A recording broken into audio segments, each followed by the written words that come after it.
새 예루살렘을 창조하신 하나님, 그리고 새 예루살렘에서 함께 사시겠다고 하신 하나님, 그래서 장막을 치시고 거기에 계셨죠. 그래서 말씀드린 것처럼 새 예루살렘, 새 하늘 새 땅에는 있는 것이 있고 없는 것이 있습니다. 그래서 없는 거는 이제는 거기는 죽음이 없죠. 사망, 고난, 고통, 아파하는 거, 이런 것들이 다 없어지죠. 이제 새하늘 새 땅이 만들어지면 또 지옥이 없어지죠. 그래서 이 음부라고 하는 개념이 이제 없어집니다. 지금은 당연히 지옥이 있는 거고요. 그런 것이 아예 없어집니다. 또 천국에도 있었던 성전마저도 이제는 성전이라는 개념도 없어집니다. 그런 것들이 다 없어지고요. 생기는 것은 뭐 여러 가지인데 그 중에 가장 귀한 거는 하나님이 함께 거하신다는 겁니다. 새 예루살렘에 장막을 치시고 거하시면서 거기에서 하나님은 우리 모든 사람들의 아버지가 되고 우리는 하나님과 함께 거하는 은혜를 갖게 되는 거죠. 이게 새 하늘과 새 땅 그리고 새 예루살렘에서 하나님이 주시는 은혜인 것이죠. 그래서 하나님이 이제 이 모든 환상을 보여준 다음에 이제 천사와 대화하는 장면이 오늘 이 장면인데, 여러 가지 내용들이 나오는 와중에 오늘 내용은 뭐냐면 14절을 보시면 이렇게 말하죠. 자기 두루마기를 빠는 자들은 복이 있다. 여러분, 두루마기가 뭐죠? 두루마기는 겉옷이죠. 옛날에 우리가 입던 겉옷이죠. 이스라엘 사람들은 우리나라 두루마기처럼 이렇게 크게 이제 외부에 입는 이제 옷이 있습니다. 그걸 이제 입으면 되고, 그걸 벗으면 바로 속옷이 나오는데, 속옷은 입는 경우도 있고 안 입는 경우도 있고, 그래서 겉옷을 함부로 벗으면 옛날에는 안 됐었습니다. 그런데 이제 아무튼 두루마기 같은 것을 입었는데 비슷한 개념입니다. 그런데 두루마기를 빠는 자들이 복이 있다 한 거는 무엇이냐면, 두루마기라고 하는 것은 이제 이 천국에서 입는 옷을 의미하는 건데, 두루마기라고 하는 것은 이제 흰 옷을 의미하는 거겠죠. 그런데 흰 옷은 어떻게 하면 깨끗한 흰 옷이 되느냐면 7장에 나왔습니다. 어떻게 하면 되냐면 어린 양의 피에 씻어 깨끗게 된다. 두루마기를 빤다는 것은 어린 양의 피에다가 계속 그것을 빨아낸다는 겁니다. 그 말은 뭐예요? 예수 그리스도의 피의 은혜가 있어야 된다는 거죠. 주님의 피의 은혜를 힘입어야, 그래야 두루마리가 계속해서 새 것으로 변하고 하얀색을 유지할 수 있기 때문에, 그래서 우리는 언제까지나 하나님 앞에 설 때에는 예수 그리스도의 보혈의 공로를 가지고 서게 되는 겁니다. 그래서 그 두루마기를 하나님의 은혜로 예수 그리스도의 보혈의 공로로 빠는 자들이 복이 있다. 다시요. 여러분, 요한계시록에 나오는 복이 몇 가지라고요? 7가지라고요.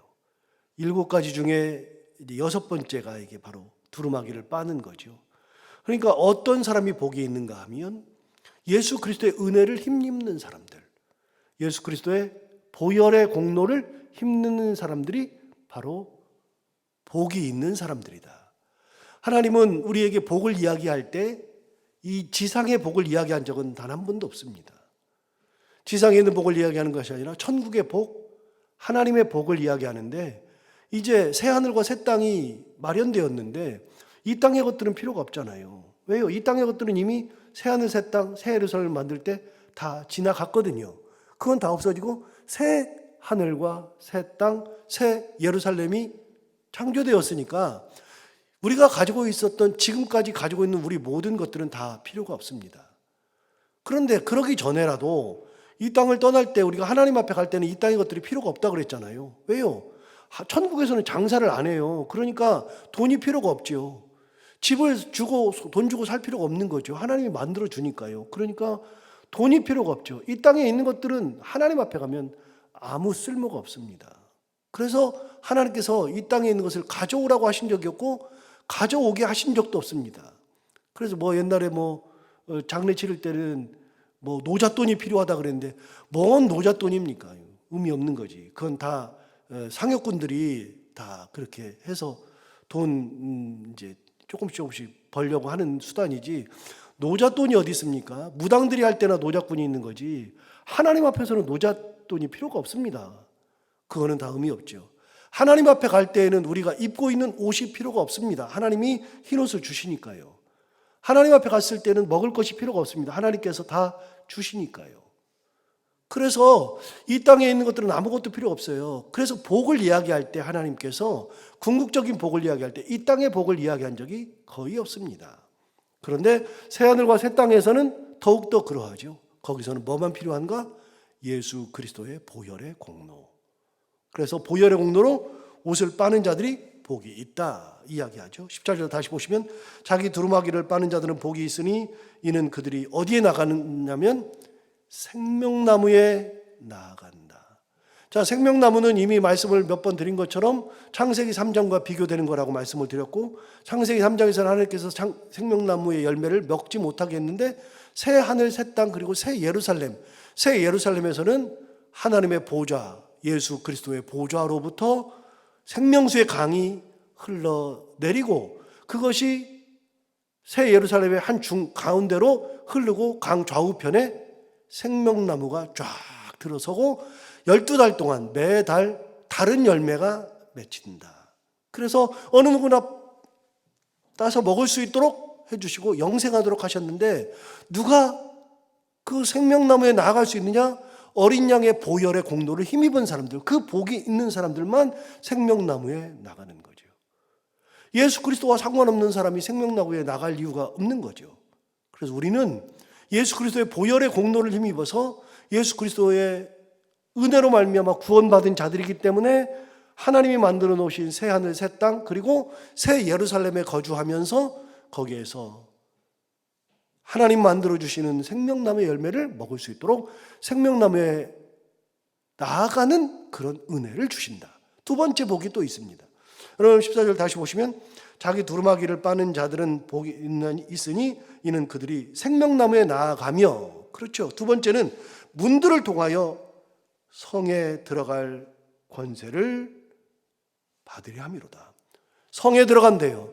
성에 들어간다는 것은 무슨 말이죠? 성을 들어가지 못하는 사람들이 있다는 얘기입니다. 여러분, 새 예루살렘은 누구만 들어가요? 이미 21장에 나왔어요. 21장에서 생명책에 이름이 기록되어 있는 사람들만 들어간다. 21장 17절.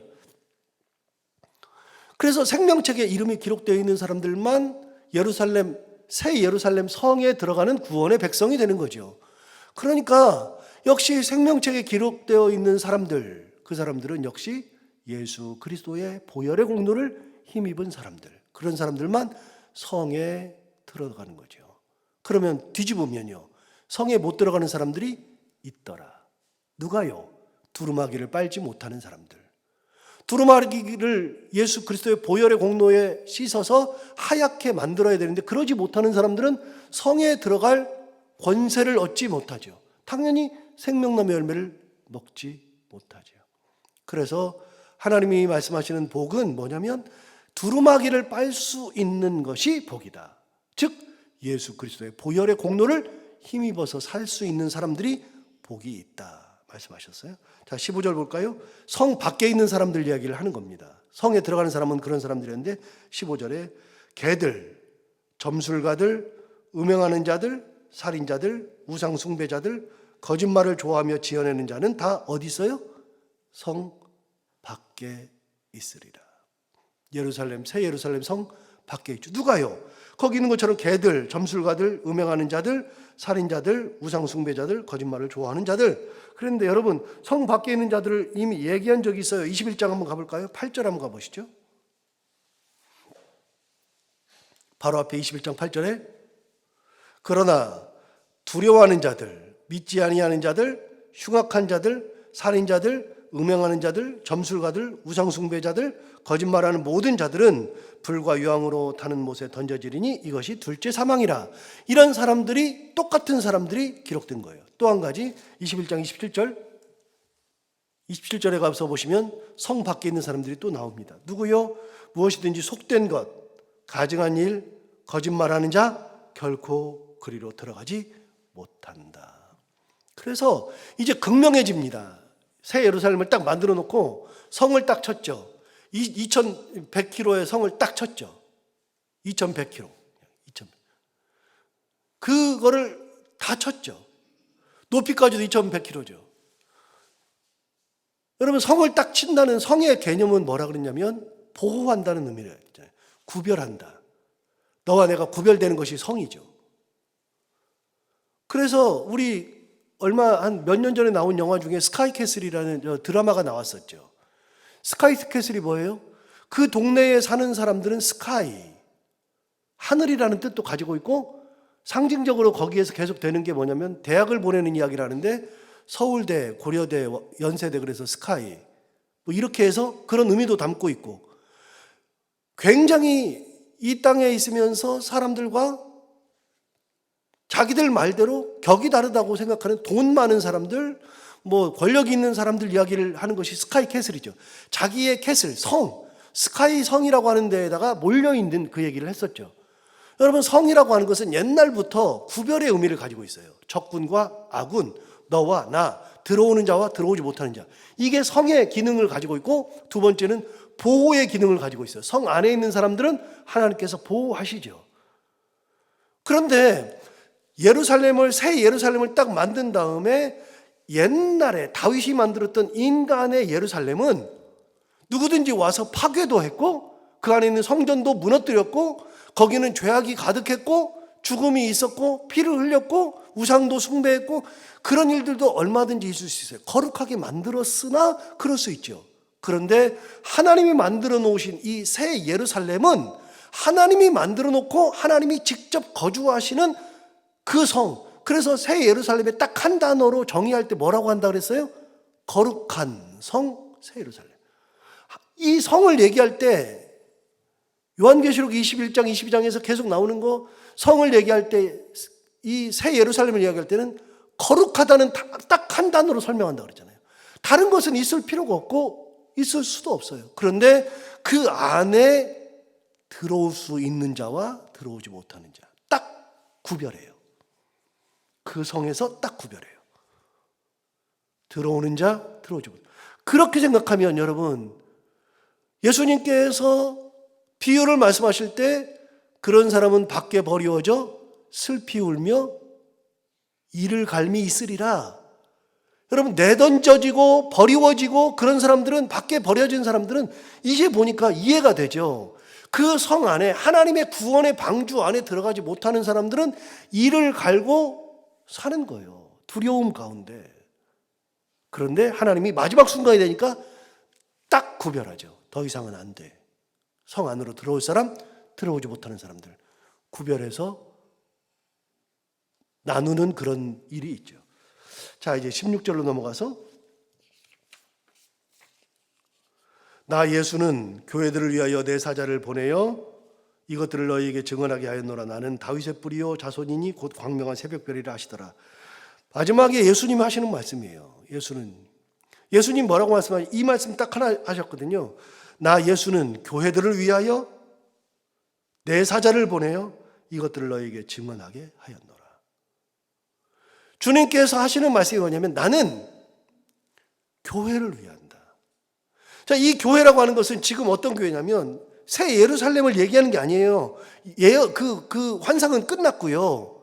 핍박받는 교회, 당대의 교회, 죽어가고 있는 신음하는 교회, 예수님께서 이걸 다 보여주셨어요. 그걸 가지고 희망을 가지고 살라고 이 글을 주셔요. 주시면서 뭐라 그러냐면, 나 예수는 교회들을 위하여서, 이게 가장 중요한 거예요. 교회들을 위하여. 주님이 뭘 위하시냐면 예수님의 공동체, 예수 공동체, 예수 그리스도의 보혈의 공동체, 이 교회들을 위하여서 무언가를 하시는 분이 바로 우리 주님.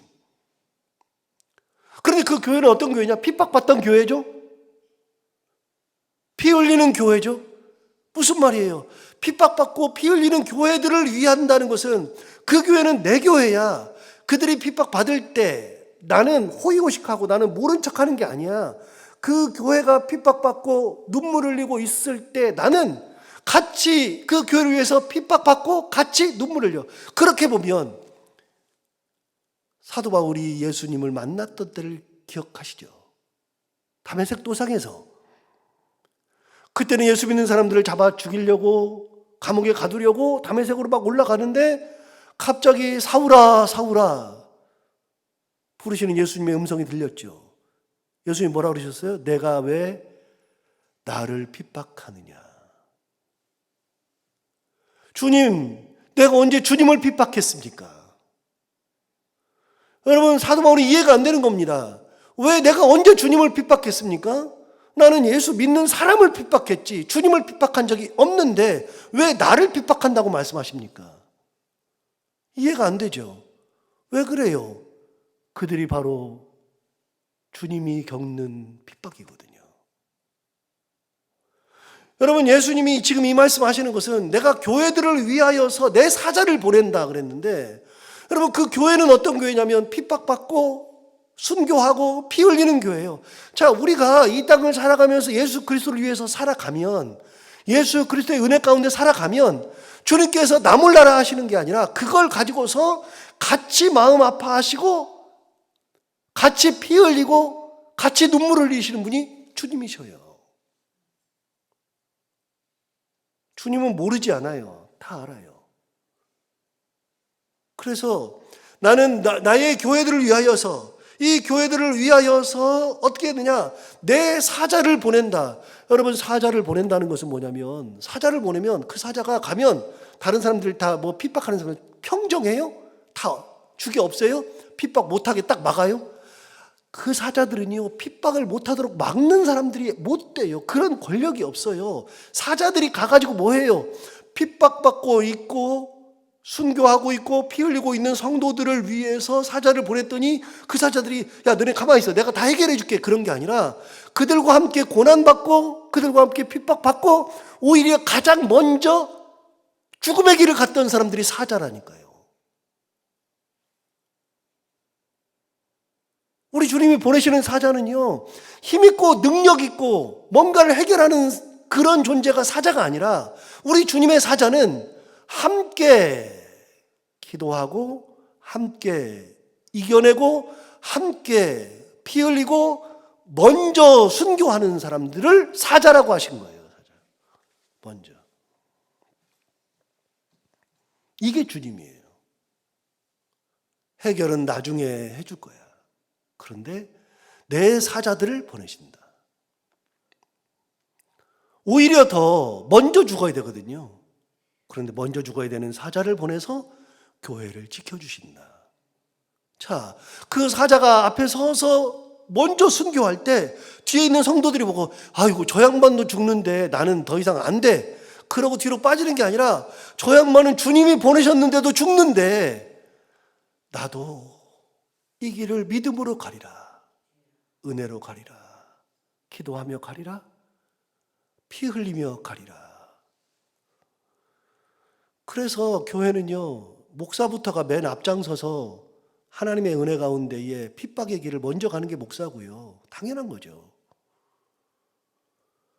뭘 많아서 목사가 헌금을 하는 게 아니라요, 가장 먼저 앞장서서 헌금해야 되는 게 목사고요. 봉사의 길도 가장 먼저 가서 있어야 되는 거고요. 목사는 대접받는 존재가 아니라 예수 그리스도의 은혜를 먼저 보여주는 존재가 목사인 것이지 다른 게 없어요. 제가 가지고 있는 목회자의 개념이 그거예요. 자, 다시요. 제가 고등학교 때 예수를 믿으면서 제게 멘토가 되는 목사님을 못 만나봤어요, 별로. 그래서 그분이, 나는 저분처럼 해야지, 그런 분들을 사실 잘 못 만났어요. 왜냐하면 제가 다녔던 교회가 처음에 개척교회인데 거기도 뭐 어렵고요. 그 다음에 고등학교 2학년 3학년 때 다녔던 교회는요, 제 눈으로 뭘 봤냐면, 수요일인데 수요일날 담임 목사님이 설교하고 있는데 장로님이 올라가셔가지고서 목사 멱살 잡고 끌어내는 것을 제가 봤거든요. 교회가 막 엄청 시끄럽고 막 그때 싸우고 막 난리 났었거든요. 그때 성도들이 다 일어나가지고서 막 울고 막 그랬던 걸 제가 그 교회에서 봤거든요. 그러니 멘토 할 만한 목사님을 만난 적이 없어요. 대학교 와서도 우리 목사님이 그런 분이 아니었어요. 그러니까 제가 청소년기, 대학교, 이렇게 신학교 갈 때까지 그런 분을 만나보질 못했어요. 그래서 저한테는 멘토가 없어요. 그런데 저한테 멘토는요, 성경이 진짜 멘토고요. 저는 성경을 읽으면서 예수 그리스도의 은혜, 예수 그리스도, 이거를 제가 발견하면서, 아, 이게 바로 섬기는 거구나. 그래서 예수님 말씀하셨던 것 중에 인자에 온 것은 섬김을 받으려 함이 아니라 도리어 섬기려 하고, 이게 얼마나 귀한 말씀이라는 것을 알아요. 왜요? 예수님이 말씀하신 거예요. 인자가 오신 것은 섬김을 받으러 온 게 아니라 도리어 섬기려 하고 많은 사람들을 위해서 자기 목숨을 대속물로 준다. 이게 기본이에요. 그런데 저도 많은 목사들하고 같이 있었는데 목사들이 많이 모이면은요, 서열을 딱 정해놓고서 지금 많은 경우가 그러죠. 서열을 딱 정해놓고서 그냥 이거는 세상적인 거지. 예수님이 서열을 정한 적이 없고 예수님이 먼저 발을 씻겨주신 분이고 섬기신 분인데, 저는 멘토가 없는데 성경이 멘토고요. 그 다음에 후안 카를로스 오르티즈 목사라는 목사님의 책을 대학교 때 읽었던 게 저한테는 굉장히 컸어요. 다른 책은 다 버려도 그 책은 안 버린다 그러죠. 읽지는 않아요. 지금 읽으면 이제 제 머릿속에 다 들어있어서 읽지는 않는데 그 책은 못 버려요. 얼마 전에도 제가 책 완전히 한 칸 완전히 싹 다 버렸거든요. 며칠 전에. 제 지금 책장이 헝해요. 저는 책이 없어도 괜찮다고 생각해요. 그런데 싹 다 버렸는데 그 책은 못 버려요. 그분이 목회의 기본을 저한테 가르쳐요. 저는 그래서 멘토를 책으로 만났어요. 그런데 기본이에요. 예수님은 이 권세를 가지고서 목회자를 보낼 때, 내 사자를 보낸다 그럴 때 그 사자가 뭐 대단한 능력이 있고 뭐 그런 게 아니에요.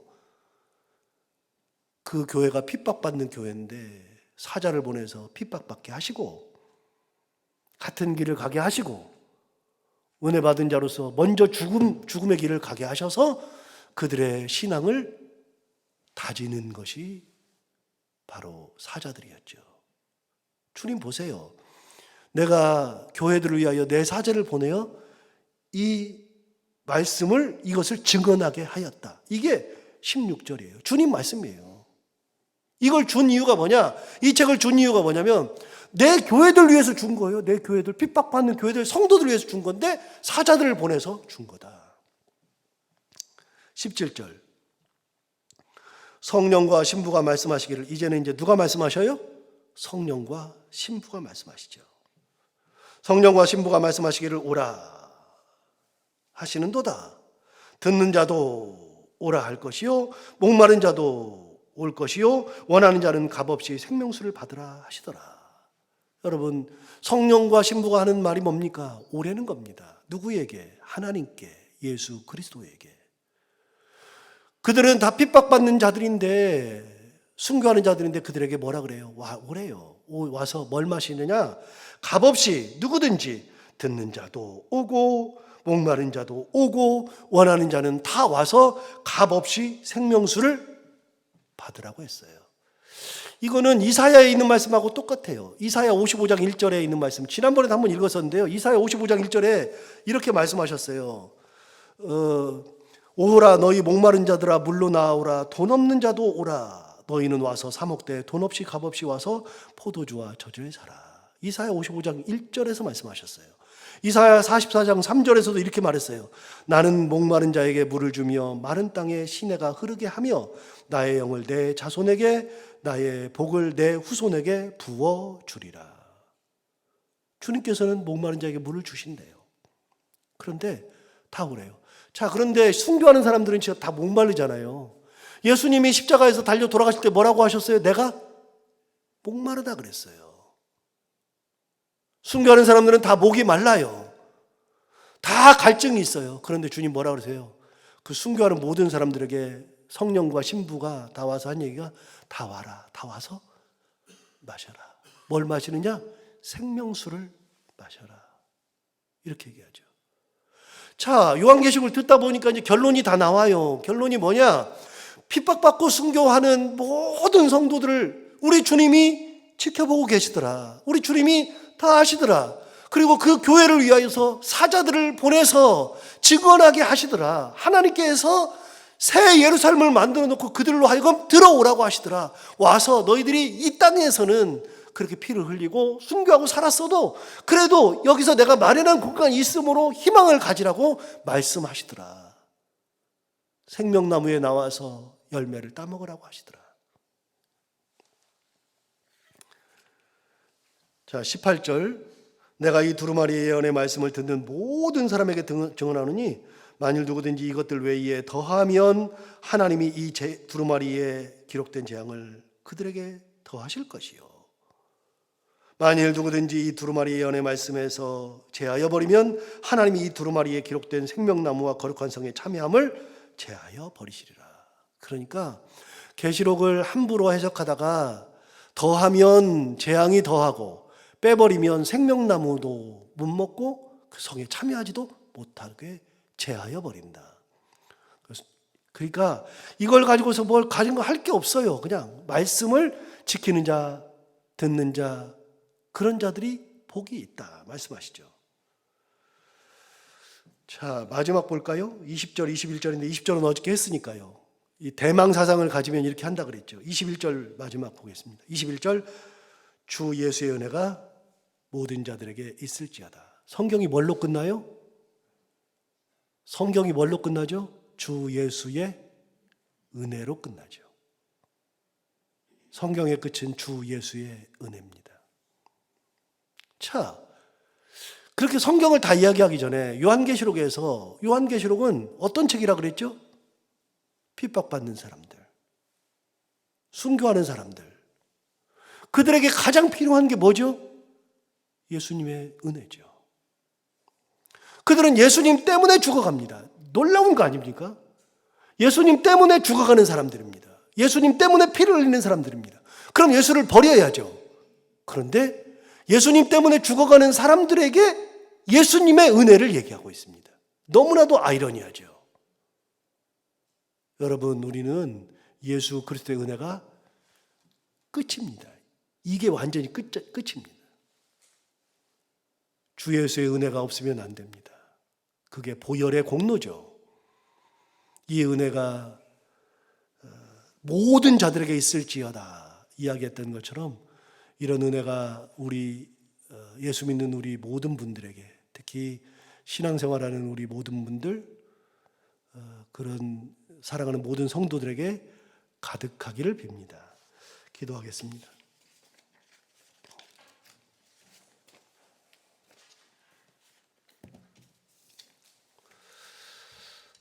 하나님 아버지, 감사하고 감사합니다. 오늘 이제 약 8년에 걸쳐서 함께 나누었던 성경 한 번을 다 나누었습니다. 은혜 가운데에 너무나도 감사합니다. 하나님 아버지, 이 성경의 맨 마지막에 주셨던 말씀, 주 예수의 은혜가 모든 자들에게 있을지어다 하는 것처럼, 하나님 아버지, 우리가 이 땅 사는 동안에 끝까지 예수 그리스도의 은혜가 우리 가운데 가득하기를 원하며, 우리 가정에 가득하기를 원하며, 우리 교회에 가득하기를 원하며, 사랑하는 우리 자녀들에게 가득하기를 원하며, 우리가 섬기고 우리가 나누고 있는 모든 곳들에게 가득하기를 원하며, 핍박받고 어려움 당하고 어려움이 있고 괴로움이 있고 병이 들었고 많은 것 때문에 눈물을 흘리는 모든 사람들에게 주 예수의 은혜가 가득한 은혜가 우리 가운데 항상 함께하여 주옵소서. 하나님 아버지, 우리가 살면 얼마나 살겠습니까? 우리가 살아봐야 이제